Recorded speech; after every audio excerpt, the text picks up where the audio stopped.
এই দুনিয়াতে পুরুষরাই বেশি ঠকে। একজন পুরুষকে বোঝার মতো ক্ষমতা এই পৃথিবীতে বোধহয় কারও নেই। একজন পুরুষের অনেক কষ্ট, অনেক দায়িত্ব, অনেক মান, অনেক অভিমান। কিন্তু তাকে বোঝার মতো মানুষ এই পৃথিবীতে কেউ নেই, এবং কি তার বাবা-মাও নেই, তার পরিবারও নেই। সবচাইতে ভালোবাসার মানুষ, প্রিয় মানুষ, স্ত্রী, যাকে একজন পুরুষ প্রচণ্ড ভালোবাসে, বিশ্বাস করে, শ্রদ্ধা করে, সম্মান করে, মনের গভীর থেকে তাকে প্রচণ্ড ভালোবাসে, সেই কাছের স্ত্রীও একজন পুরুষকে কখনো বোঝার চেষ্টা করে না, এবং কি তাকে বুঝতে পারে না।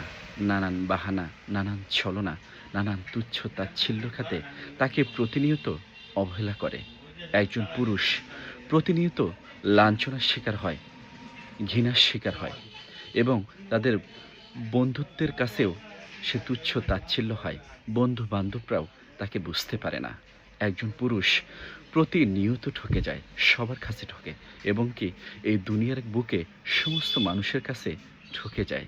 শুধু হাহাকার, ঘৃণা, লাঞ্ছনা নিয়ে একজন পুরুষ প্রতিনিয়ত সাফার করতে থাকে, এবং প্রতিনিয়ত সে বেঁচে থাকে।